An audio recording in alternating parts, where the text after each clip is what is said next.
Welcome to Meghann Meets the Galway series, where I'll be chatting to well-known faces from the world of music, media, sport and more. We'll be hearing from a range of people who are either from Galway or call Galway home. We'll be hearing all about their lives, their careers and what they love most about this place. But it's vital to, at that time, to get into the Ireland under 15 team, because that's then where all the scouts from England would be at the games. He has played for the Republic of Ireland. He's played for so many teams across the UK with over 350 appearances. He's played for Manchester City, Leicester City, Nottingham Forest, to name but a few, but now he's home. This week, professional footballer Greg Cunningham joins me to tell me all about his footballing career and life in Galway. This podcast is part of the GK Media Studios Creators Network, helping people tell their stories. Become a storyteller today and learn about our podcaster network at gkmediastudios.com. Greg, you're very welcome. How are you getting on? Thanks for having me. Yeah, all good now. Can't complain. Tell us now, where in Galway exactly are you from and where do you live? From Carnmore originally, and now I'm living out in Oranmore on the Coast Road. So obviously we know that you're a professional footballer. Was that the first sport you played, or being Carnmore, was there other? No, I was never into hurling. I know in primary school we had to play it, but I wasn't good at it. It was Gaelic football and soccer, and then I played badminton in secondary school. Isn't it funny though, because I came from a country school as well, and you just kind of had to play whatever sport was there. Yeah, that's exactly it. It's almost a given. Like, it was Mondays, Thursdays, Gaelic football, Tuesdays, Fridays, hurling, and then we got a day of soccer, which was handy for a school in the Gaeltacht area. Like. And when did you kind of figure out, okay, actually, no, it's the soccer I want to focus on? Football goals in the back garden, like since we could walk, so it was always a case where we were out in the garden playing with the neighbours, and just loved it. Like, I just loved watching it on TV, loved playing it, and it just kind of grew, and found out I was kind of half decent at it, and it just kind of snowballed that way. Is it funny though, growing up, because I was in a house where I had a big brother and we'd only one television, and back then though I feel like all the games were free to watch, and that every evening it just seemed that all that was on our television screens, there was nothing else. I never got to watch cartoons as a child. That's the way it was. I think Dad loves football, so it was always on the telly, and it was an excuse that any of the evening games I was allowed to stay up later at night time because we were watching the football, so it worked out quite well. But yeah, always played it, loved it, and still do to this day. Who was your team growing up? Liverpool. Still is, yeah. Yeah, it's all. I was actually Man United, but I feel like growing up in Ireland, it was either you were one or the other. That's the way it is. Yeah, everyone's a Celtic fan, and then you're one of the two, Liverpool or United. Yeah, good fan base around there. I remember I had an uncle, and he's a Tottenham Hotspur fan, but like back in the 90s, I used to be like, who? How do you support them? And it was like everyone used to be like, how can you support them? And it's like that. You're either Liverpool or Man United, but that's the way it was growing up. Can you remember the very first pitch? Was it probably your back garden, was it? But what was the first maybe professional, proper pitch you played on soccer? Like, can you remember the first time going out? It was probably Eamon DC Park when, the team reached a cup final, and it was a proper ground. Like, they're the venues you want to be playing at, especially at, 11, 12, 13, 14. So it was, Eamon DC Park, and sort of to come around full circle and to be playing now for Galway United is quite pleasing. It's incredible.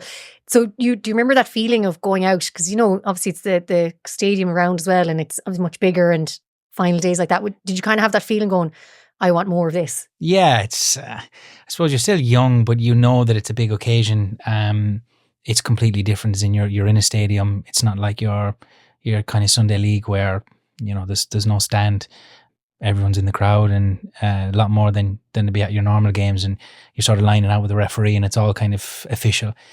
And at the end of it, there's a cup, and you want to make sure that you're winning it, and it's sort of that buzz of winning and playing at big venues. I just thrived on. I enjoyed it. Did you win that match? I won a few, lost a few, but won a few. Yeah. I like to think I won a little bit more than I lost, but I suppose you only remember the good times. Tell us then. So it was on to Merview then. And then that's where you got scouted from Man City, was it? Yeah, we had a good year, our under 14 year, where we went undefeated, won the Irish Cup. And then there's always scouts sort of at the latter stages. If you ever play a Dublin team, all the scouts will go and watch the Dublin teams. Very, very few would go sort of out of the capital to watch teams and players. So we had, I think, 3 or 4 away fixtures in Dublin, which suited us because we ended up winning, played well. And then you'd end up kind of getting called up for Irish trials. They'd bring all kind of the best players from around the country, and then they'd start cutting it down over weeks. I think, like, we drove up now, this is, how long it's gone back? It was before the motorway. Oh, and so it was like a good journey up. Like, so Sunday mornings for about 8 Sundays in a row, Dad would bring myself and my brother Dan up, and John Ross Bodkin was at Tuam. He was with us at Merview.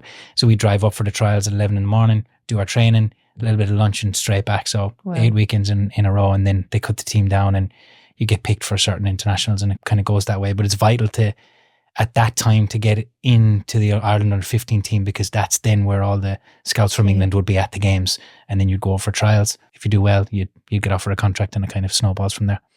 Wow, it just shows though the dedication I guess you need at that young age from your family, and probably coaches, because like you mentioned, you have to be up in Dublin, and then I know back in the day, probably maybe nowadays they come around more, you'd hope, but it's hard for young people because, like as you said, like that was a lot of commitment at that young age. But obviously you had that drive for that commitment. Yeah, I loved it, and credit to my family, and my parents are very supportive in our sport.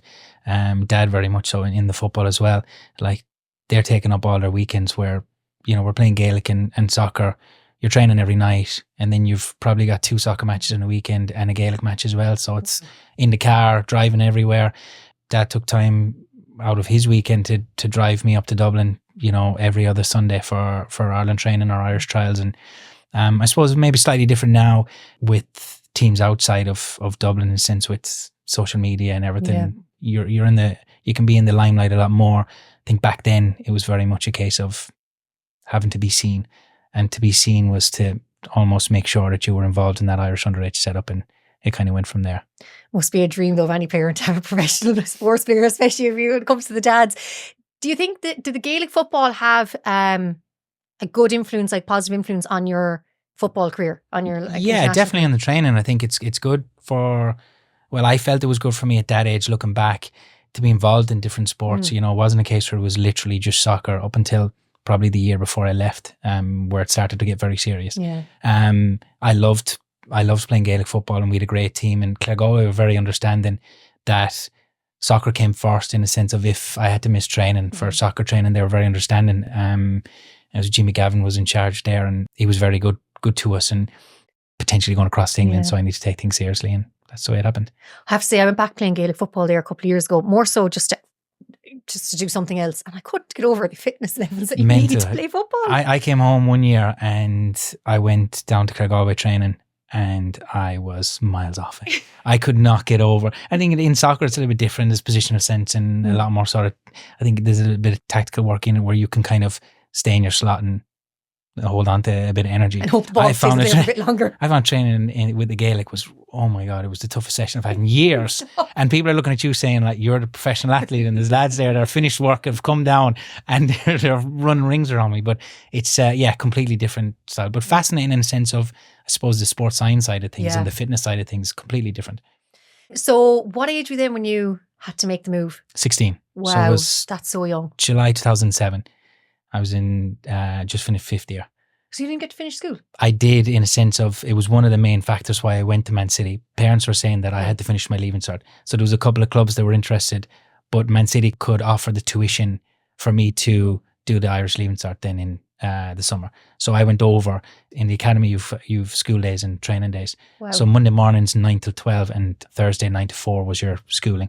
So I'd go to the college and I'd get my tuition on the Irish, English, maths, all that's the subjects. Oh my God.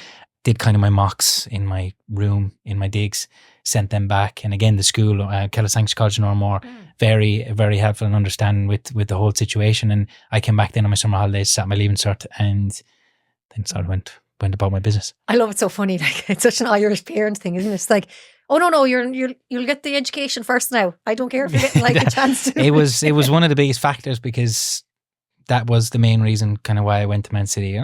There's other things involved, but they could do the tuition, and that was very important to my parents at the time. All I wanted to do was play football, but I think the percentage of players that end up making it is quite low. Yeah. So at least I had something to fall back on. I signed a 3-year contract, so if it didn't happen for me for whatever reason and I came back home after 3 years, I'd be maybe a year or 2 behind my brother in college, but I'd have my Leaving Cert to go into whatever course I wanted to do, and then you sort of gave it a go. It didn't happen, and you can move on instead of coming back home and then not having your Leaving Cert and not sure kind of where it goes. So education was quite important. And then I progressed over and did a master's recently the last few years. So it's kind of, important to have other stuff going on in the background, not just football, because your career can finish up at the instance of an injury or more just out of favour as such. It's interesting though, because I suppose at the age of 16, I'm sure the leaving cert was the last thing in your mind because you're getting to over this huge opportunity. I just have a list of some of the teams that you've played for. So you got Man City, Bristol City, Cardiff City, Preston North End, loan spells at Leicester City, Nottingham Forest, Blackburn Rovers, not to mention, of course, representing Ireland, and then as well being back now in Galway United. So it's really cool. Like, and I read a really interesting article about you that you're saying how you are one of the senior players, but people maybe thought that you've come home to kind of almost relax, but you're like, no, you're like, I'm hungrier than ever, and I think that's brilliant. Yeah, I am. There's always that hunger in me, but I think because I've come to play for my hometown club, I've obviously never had that experience before. And you come back from being in England for 16, 17 years.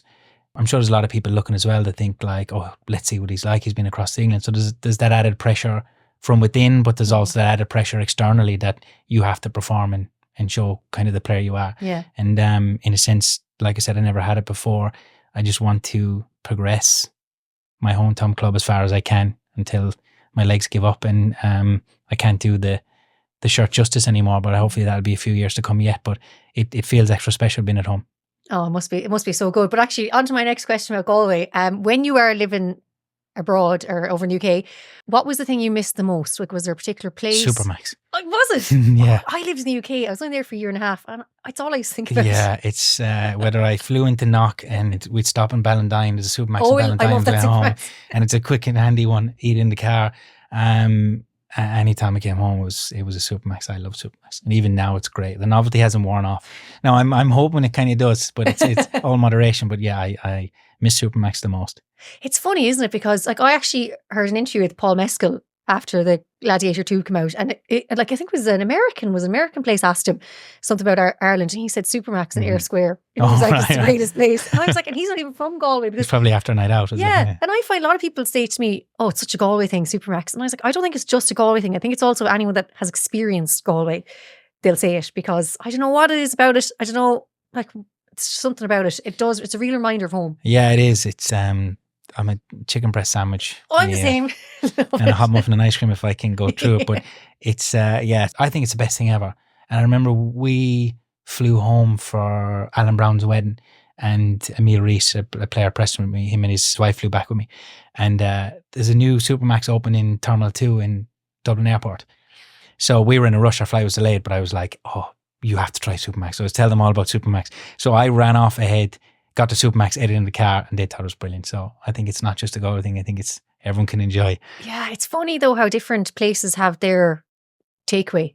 And it does just, I don't know what it is, but like when I lived in Limerick, there's a certain place down there that you kind of have to go to. It just hits right. It's like you're from Limerick, and I'm like, but I'm from Galway. So it's like, for me, it's Supermax. And even after a night out in Limerick, there's one street that has Chicken Hut, which is really famous down there, and has a Supermax as well. So it'll always be a debate about where do we go? And I'm like, well, I was putting the foot down for Supermax. Then the Limerick people are like, we have to go to Chicken Hut. So often we just go to our separate takeaways and then meet in the middle. Yeah, it's fair. That's fair. It's funny though. But I think, like, for me, I think it was growing up, we used to go to Supermax as kids. So it's just always had that kind of, I suppose, lasting memory, maybe. Yeah, possibly it's there, and you know exactly what you're going to get. Like, this isn't a plug for Supermax. It's probably just I know the best for a takeaway, because I find sometimes if you get like a Chinese or whatever, you always feel a little bit kind of sluggish after it.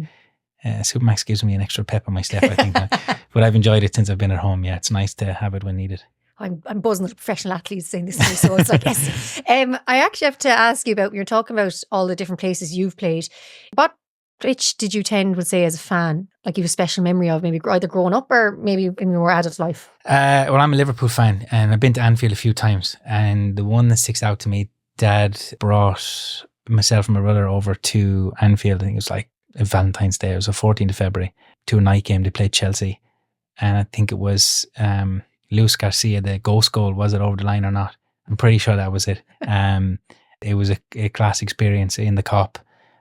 It's probably one of the things when I went to Cardiff and I played in the Prem, I didn't get to play at Anfield, and that's probably one of the bucket lists that I haven't been able to tick off, unfortunately. Yeah, Anfield is just, for me, like, it's Barry Emedy's Park, the home of football. It's special. It's funny because I actually went there a couple of years back, and as I mentioned, I'm a Man United fan, so the person I was with was a Liverpool fan. So I was kind of going, all right, we'll see what all the hype is about. And I just remember it was so kind of overwhelming in a good sense. But everything I was like, I've actually, because of social media, I was like, oh yeah, I recognise that, like that sign. I recognise this and I recognise that. And it was like being told, oh, you have to go to this side because this is where the home fans go and the away fans go here. And I'd never experienced a game to that level before. So I just found it all so fascinating. Yeah, it's class. Oh, I was just, and I was like, Liverpool lost that day. It was Crystal Palace, I think. Oh, you won't get invited again then. Yeah, I was like, I did actually I will say I did wear a red jumper. I didn't wear a Liverpool top because obviously, so I said I'll go for red because it kind of covers both. And then I did have the red on. So I was kind of, and obviously that day I was cheering for Liverpool because I had to. Yeah, of course. But it's just mad, the Irish following for Liverpool. It's big, yeah. You might go over there, it's like all Irish accents. And the flights, we ran we were flying back from Manchester there last week and it was after the United game and literally the whole flight into Shannon was people over for the match, like. It's so much fun, isn't it? Yeah, it's great, yeah. I want to talk a bit though about getting to play for Ireland because obviously I think, getting to wear the Irish jersey must be just like magical. And, I cover a lot of the women's games now. Like I went over to Georgia and I found like I'm getting emotional seeing people in the Irish jersey, especially when I meet people from Galway because I'm like, oh, you're from Galway too. And, that must be just some amazing achievement. What was your first game for Ireland that you can recall? The senior one or the underage? Senior. Senior, that was, it was the summer camp. I played against Algeria. There was a double header in the RDS against Algeria and Paraguay. And I played against Algeria and we won 3-0. And Robbie Keane got man of the match and it was my debut. He gave me the man of the match award. So I've got that at home, which is quite special. And all my family up there, my nan, loads of people from Galway travelled up for that, which was special. So that was my debut. And I'd been called up to the Brazil game at the Emirates, which was the March international break before that. That was my first call up. Like I found out on Sky Sports News. So you don't really get much of a heads up. Oh, wow. So at the time, like it's just kind of the Ireland and then your phone's kind of gone off a bit and then it's kind of given the team and your name's up there. It was class. So it was a nice moment for me kind of as a player. And I think to be in the camp and to be around the players that you idolize and grow up watching is special and obviously very, very fond memories. Kevin Kilban was a left back and I come in as a left back, but he was amazing, like, because I think there's always that bit of competition when there's a certain player that's coming in. No, I wasn't going in there to take his place. Obviously I would have been looking at that in the near future, but he was a great mentor and a really, really nice man. And obviously been from around Preston and stuff where I played as well. I bumped into him a few times, but yeah, really good. That's amazing. I remember actually I went to Republic of Ireland game in Lansdowne Road when it was still Lansdowne Road.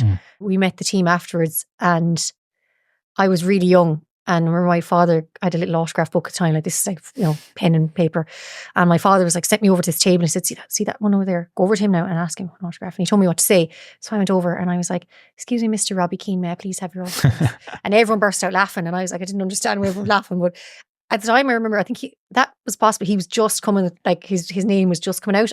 Afterwards, my father said to me, he's like, he's going to be the next big name. And I remember being like, all right, okay. And I held on to that autograph book for years. And still have it? I probably do up in the attic. Somewhere like, we moved a lot since. But I remember, having it all. I still often go over my little, my autographs of the Irish team. Yeah, it's class. It was probably the 2002 World Cup, that squad. And I had kind of come into it, obviously, a good few years later, but the main kind of bulk of that team was still there. Like Shea Given, Richard Dunn, John O'Shea, Damien Duff, like Robbie Keane, you could name all these players. And then I was there in the camp with them, 19 years of age, going down for dinner, sat beside them, and you're just in awe, I suppose.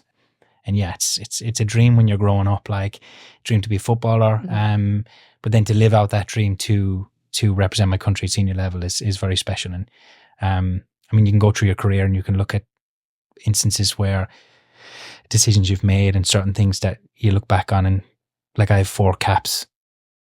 And if I'd said that at 16 that you'd play for your country 4 times, you would have snapped your hand off. Looking back, getting my debut at 19 to probably only have 4 caps is slight disappointment. But then I think when I finish up and I hang my boots up and I look back in a career, I was, a Galway lad at 16 flying out of Galway Airport on an Air Ireland flight to Manchester and lived my dream, It's funny because I grew up in a house where newspapers were always in the house, and Galway Advertiser, Connacht Tribune. And I actually remember reading about you because I'd always read sports sections and I'd always see what was going on. And I remember reading out a lad from kind of down the road because I'm not too far, I'm Ardrahan. I remember seeing that you were going over to the UK. So I remember actually kind of unbeknownst to myself now, I suppose, was remember reading about you, because like that, it's probably, there's not many young lads from Galway that got to fly over to play fresh football, at that age. So it's an incredible achievement. Yeah, that's it. And I think, there's more and more going across now. I think people realise, that there's so much talent around the country. And obviously I can only comment for Galway and the West. There's loads of talent here. And I think it's just a case of giving the players the chance to showcase their talent in some way, shape or form, to get the opportunity to go across. Because it happened for me that it was a case where, like I said, I needed to get in that Ireland team because that's where you got seen. If I didn't get in that Ireland team at that time, I mightn't have got seen, at all, or maybe further down the road. So it's just a case of like, there is serious underage talent here in Galway, and it's, you see that with the underage boys and girls teams. Julianne in the senior team now. There's so much talent, and like I said, it's just about ensuring that they can be seen and get the opportunity. How long were you in the UK? Was it 17 or 18 years? Or 16, 17 seasons, yeah. That's like, that's your whole... It's good. I was longer in England than I lived at home. Wow. So it's quite mad. So when did the decision come up and the option to be able to come back to Galway? It was this summer, sort of weighing up. We are married. We've got a 3-year-old, and we just had a 6-month-old now. And Katrina was pregnant. She went home in the March. I stayed on, obviously, to finish the season in the May time. And we've kind of been discussing what's next. And I think with a newborn baby, a 3-year-old, having to not getting a contract at Preston, having to go somewhere else, didn't think it was the right decision for the family to be uprooting us and trekking somewhere else, and maybe for a year, 2 years, whatever. And I spoke with John Caulfield in the January. Just conversations, nothing about me coming home, but just touching base. In the summer, he asked me if I wanted to come and train, and I kept fit. And we just kind of conversations where I was thinking, you know what, from a football and in a family point of view, it's probably the right time. Yeah. Sort of everything came together at the right time to come home. And I turned down a couple offers in England. To just felt that it was the right time to settle back home. I always knew I wanted to come home, and whether it was to come back to Ireland and play somewhere else, it was never an option for me. Like, if I was to come back, I wanted to play for Galway United while I still had something to give. I didn't want to come home as, maybe like a few years down the road and you haven't got the legs and you're more of a bit of a name of a fella that went across to England. Mm-hmm. Still feel I can offer a lot, both on and off the pitch. And it was daunting because all I've known is my football in England. Yeah. And there was a time kind of over the summer where I was thinking, oh, well, that's me done now. But I've got a real lease of life, both family and football, where I can really enjoy both aspects to the maximum, where sort of when I was in England, I was enjoying the football, but I didn't have that family because all of my family and Katrina's family are at home. Where now we get the right balance, which is something I never had before, and it's quite special. And it's amazing. So I remember again when the newspaper articles all came out that you're back and you're coming back to Galway and you're playing with Galway United, and it was, it's really, everyone you could just see was so excited to see you back. And like, I think it's like you've definitely seemed to have gotten a really warm welcome back, and it's great that you're saying now, bring your experience on and off the pitch, because you probably have so much to offer, especially the young lads coming up through. And it's a really exciting time in Ireland at the moment for football. It's like there's a lot going on. It's getting a lot of big attendances now at games. Like, it's really been driven. You're just seeing more and more people are actually following the local teams now.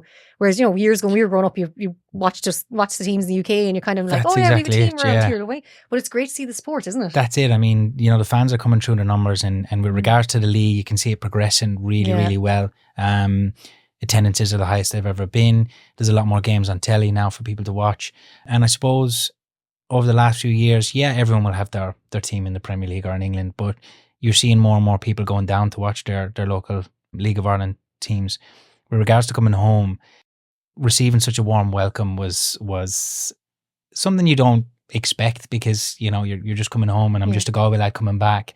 When I moved across at 16 to coming back this year, the support from the people of Galway has always been there, and that's what I love about home. And I can always be biased about Galway because it's where I'm from, but even if I wasn't from Galway, I'd probably think there's something special about here. Yeah. The people, there's never been any form of jealousy or anything. There's always just been well wishes from everyone. And I think I've felt that the most now since I've come back.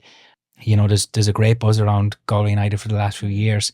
There's always been a buzz about sport in Galway. Galway United's probably been in the shadows for a few years, or for probably too long. The GA has always been, doing really well. Connacht Rugby's doing well. And it's time now that Galway United, both the men's and the women's, is progressing so well. And you see that by the attendances that people are coming out on the Friday nights to come and watch both teams. And it's great to see, because it's something that I want since I've come back, is to progress football in Galway, both underage, but as well to get people really invested in it, because it's a great city, it's a great club, and that's just what we want is football in Ireland progressing nicely. It's such an exciting time. It is really. I've noticed, like, working in media myself, I'm seeing Galway United's name a lot more across social media, whether it's like about games, or whether it's like actually people attending games, or people, and even the jerseys now. You see them around town. Yeah, it's great. Like, where, you always see like I said, your United, your Liverpool shirts, of course. But you're seeing a lot of Galway United shirts around town, and that's quite cool in the sense that there is a good buzz around, football in Galway, and we just want to keep while it's rolling, keep progressing nicely. Absolutely. No, it is. It's a great place. Now, speaking about how much you love Galway, let's get in more back into the place that you love in Galway. So have you a favourite place that you like to go to, or like, your favourite place in Galway? Like, for me, it's Connemara. I'm obsessed with Connemara. Okay, I go out there and I mightn't even do anything, but just being around Connemara makes me happy. Have you got that place? Well, I think at the minute, like, this will be my first proper Christmas at home. So I'm looking forward to kind of getting into Ayr Square and the markets. I think I've come home every summer, where a lot of the foreign lads would still kind of base in England and go away on holidays. Every summer I would get the ferry home and set up shop back in Galway. But for me, I like being around Salthill. The Salthill Fives is a massive one. I remember when I was doing my Leaving Cert, I come home and the Fives were the Saturday, Sunday, and then the Leaving Cert was the Wednesday. Out there all weekend, like. Go to the Bonbon, the Bonbon there by Lonergan's. There's a summer shop there. The kind of like the one with all the yeah. In there, Joe Quinn's Bonbon. Get to pull my 99 there, which is nice. Yeah, I love Salthill. Try and get back for the races, but it's all dependent on pre-season schedule, and if I can nick home for the day, like, unbeknown to the staff. But again, that'll be great. Like, I was home, for the races this year. So there's a lot of kind of firsts, and then sort of without the pressure of having to jump on a plane and come home quickly and go again, you can kind of enjoy things. But yeah, the Salthill Fives over the summer were a big one for me, and it's great to see them back, our first year back in a while, which was great. Yeah, look forward to entering in that in a few years as well. It's actually such a good buzz. Was I there twice this year? I always heard about Salthill Fives because I'm from maybe the out Ardrahan, we're hurling country. We never really ventured into it, but this was the first time I actually got a chance to go in and spend the day there. And I was like, this is brilliant. And I was like, it was just so busy and it was such a buzz. Yeah, there's so much going on. Like, credit to the organisers, because they've really stepped it up in the sense of it's not just kind of like a five-side tournament. They've added in so much more. There's like wellness and there's loads of food trucks, and they've really made it in there on Salthill Park a big kind of event. And it's something that I loved going into every summer, with my brothers and my parents. It was, that's probably one of the big ones. I love it too. There's teams that take it really seriously, and there's teams that really don't take it seriously. Teams that come in for the weekend and just enjoy the weekend, and it's great. Like, but it's a great weekend. In fairness, like, if you can get the weather, you'll be in demand when you're putting yourself forward for the vibes. Where's your? I know we already touched on Supermax, but where's your favorite place to go out for a meal, and what do you order? I don't venture out too much for meals. I think, again, when we've two kids now, it's kind of you pick and choose where you can go out. I like my breakfast, so I like to go out for a breakfast. Oh, lovely, yeah. So that more so than dinner, that would probably the thing we go to. Try and change it up with the neighbourhood in Cafe and Jishka. Yes. Or Della in Dominic Street. Lovely, love their brunch. Great breakfast in there. And I'd go for the works. Like, I think when you're kind of, or your mindset's quite restricted, kind of food wise. But I will always allow myself, like, to have a nice breakfast, like maybe like a breakfast bap, a big breakfast bap, and a few cups of tea and a fruit scone, and that will tie me over for a while. I actually have to say we're very lucky in Galway for the variety we have when it comes to breakfast, brunch, lunch, and dinner. We just seem to have so many really good spots. and in walking distance, which I think is the best ever. Yeah, it's class. It is great. Like, and again, biased to being back home, I always think the food, especially like the meat and all that back home, is so much better. The quality is class. Like, so, big brunch fan.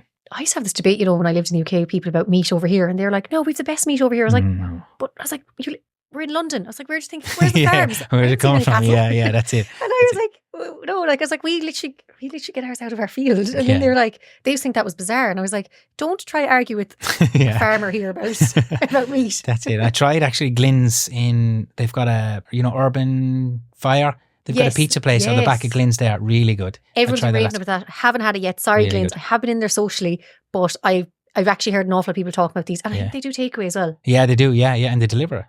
Oh, do they? Yeah, they do. Yeah. I don't know they deliver as far as I am, but probably not. I'll have to look into it. Yeah, it was great. Like, I think even More's on our doorstep, but you've got such a variety of restaurants, pubs. Like, we pop into the Thatch. The Thatch have got so cozy in the front. They've got a lovely beer garden at the back, and they've done a great job there. So there is a lot to sample in around Galway. I just have to pick and choose my times. Do you know what? It's funny, because we're around the same age. I've been told by a lot of people lately that More is the place to be and the place to go for our age group. Right. And I was like, what do you mean? And I was like, are we too old? Yeah, that's it. Yeah. Well, what do you mean our age group? Still think you're like 21 at heart. They're like, well, everyone kind of in their 30s now is starting to come back home and they're living in More. And I was like, okay. So I was like, am I too young now to go to the city? But no, it's great. I have to say, I've been starting to go out there a little bit more, and it's like, it's just great. Also, I believe that the closing time is around 11:30 and there's no nightclub. There's no nightclub anymore, is there? In More? Yeah. No. So then you get home early. Yeah, I suppose it's when you get a good night's sleep. Yeah. As you get a little bit older, you prefer the all dayers. Yeah. So you get a good sleep than the late nights. Yeah. I just think it's great. That's a sign. Now we're showing our age. With being a professional athlete, I know probably socialising, drinking isn't really a thing. But if you are to go out, if you're allowed, if you're off season, where do you like to go for a drink? Again, quite recently, at the end of the season, the team went out to Meghann's. Oh, and we went to Mary Mullins, which was a lovely spot. Yeah. Watches in town as well. Dominic Street? Yes, Dominic Street. The upper Dominic. The tiny one, yeah. They used to do great toasties, I think. Or maybe they still do. There was a place I used to go, and I remember, really kind of small pub. Yeah, tight, I think they were famous for their toasties. I'll have to figure that out. But I remember there was a great spot. Still new to the scene. It's kind of, again, been away for so long, you're quite new to it. Because when I'd come back, the time I used to go out, it would be like Into Electric and Halo. And then obviously time goes on and it's different. Oh, it's back now. Electric back now, yeah. But Halo's not. No. So at least still there though, I think they've space, but I think I don't know, there's always rumours like, hey, I actually, sorry now to Electric people, I loved Halo, so I would have preferred to see Halo. But all right, yeah, well, we're kind of that clientele, we're a little bit older now, so it's it's that's probably where I would, but then again, it's quite rare. I think now if we have this conversation early January and I can kind of get a run in at Christmas, I'd probably have some more answers for you, because we'd fancy like getting a babysitter in and myself, Katrina, head out and meet up with people. I think life flies on, like you're so busy with work or the kids and stuff. I think this is now coming into the time of Christmas where we can enjoy a nice balance. I love Galway Christmas time. Yeah, I haven't been into the markets now. We're going into the markets on Sunday. Bring the kids in, we're going to have a stroll around and stuff like, you get the train in for more. It's like 8 minutes. And that seems to be very popular. The car park does be very busy. But that's just down the road from us, so I think it'll be handier than getting involved in Galway traffic. Yeah, it's great, actually. It is. No, I have to say, I use that train stop a lot. It's be handy, like, straight in, like, no bother. So I think it's like 8 minutes or something into town. It's bang into Ayr Square, so it's quite ideal, yeah. We'll give that a go on Sunday. Where do you go to unwind? Is there a particular place or area that you kind of like to be, if you just, I don't want a bit of breathing space or head space or... Most recently, there's a sauna in Renville. Oh, is there? Yeah. There's a sauna there that's there Friday, Saturday, Sunday. And you book in for the hour. So you can get into the sauna and then into the water. And you can do that as many times as you want for the hour. And kind of as part of my recovery as well. But I think it's just great for the head. Emer Craddock does that. I find that brilliant. Like, I think the contrast between the heat. I think you can brave the water because you've got a nice sauna behind you to get into. It's obviously just a few minutes down the road from us, and you book in for the hour, and again you can dip in and out as much times you want. I think it's just great for the body, great for the mind, and it just sort of gives you a bit of a breather. While Katrina's at home with the kids still putting out fires. It's nice just to get that kind of space, just to kind of detox and and unwind. So I guess my friends have Salt, which is around the corner from here, and there's the infrared sauna and this Swedish sauna.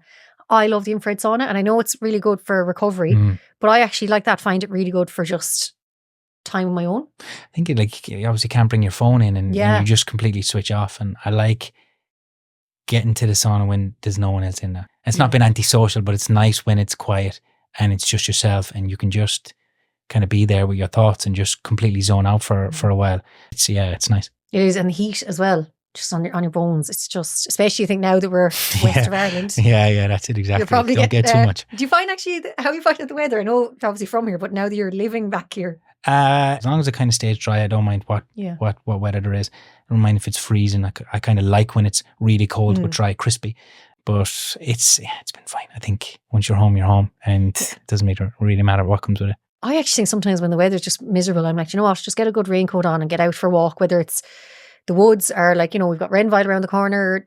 I've Cool Park closer to me. And I just sometimes think it's so nice to be out the rain for a nice walk and then come back to a dry house. Yeah, exactly. Yeah, dry up, fire on, and then sit down for the evening. Yeah, I think sometimes you can find yourself in a bit of a sluggish manner when the day's just kind of going on and you just can't get out, or you feel like, I'm just going to sit in for the day. It's a great thing about Galway though, but light the fire, because it's like, it's a bad day out. Light the fire. Fire's on. Fire's always on. Kettle's always on. We're actually coming to the end. We're almost out of time. But I want to put this to you, Greg. You've got a full day off and I want you to describe your perfect day in Galway from start to finish. You've probably mentioned a lot of it, but talk us through the whole day. Katrina will get up and sort the kids and I'll have a lie in. No, we'll probably get up and we'll go out for some breakfast. Get a nice breakfast in, I'd say, neighbourhood because it's up the road. Then I'd say we'd all head out and take Ralph, got a Maltese dog. Lovely. So we'd probably go down to Renville, I suppose, because it's close, or down towards Ballylohan. Oh, yeah. They've got a lovely walkway around then Lee Mellow's pitch. So we'll probably go down there, make a nice dinner, and there'll be football on the telly because there's football on the telly every night, and get the fire on and have a lovely cup of tea and a fruit scone from Dunn's. My guilty pleasure at the minute, like really, really good. And some chocolate Kimberleys. Oh. Yeah, that's another one. Christmas time, they come in the tins. So I'm waiting for them to come out to get on special offer, I think, soon. Get them in the tins and they are like, I could go through a full tin of those easy, like. And that's probably a perfect day. It actually sounds put the kids down and then, watching Yellowstone at the minute. So am I. Yeah, really enjoying it. Yeah, it's good. Really good. So we like to kind of, once the kids go down to bed, get a cup of tea, feed up and throw on an episode of Sunset at the minute, Yellowstone. So that'll probably be the day. Not bad. That sounds a great day. Actually, it sounds like an ideal day. You're talking about cooking there. What do you like to cook? Fajitas. I cook fajitas. I'm particular in how I like my food in a way. So I'd prefer to take charge in a lot of things, like, so like if Katrina's cooking, no bother, I might just step in towards the end, claim the credit, tidy whatever needs to be tidied up. But yeah, I'm quite particular about it. But I cook fajitas, I like fajitas, and then other than that, it's quite plain. I think I've always sort of processed that all that food is just kind of fuel, so it's like just get it into you, and then sort of the Supermax and the other stuff you can really enjoy. But I'm enjoying fajitas at the minute, or some tacos. Fabulous. Well, Greg Cunningham, it's been an absolute pleasure. Thanks for having me. I've loved chatting to you, getting to know you more, of course, your career and life in Galway. I feel like I'm hungry now because we've discussed so many nice food places. Yeah, that's it. And I want a cup of tea because we have that kind of weather now. But Garmila Mil Mogat, and thank you so much for joining me on Meghann Meets. Thanks for having me. You can follow Greg on Instagram at Greg Cunningham3 to follow his career and more. And don't forget to hit subscribe.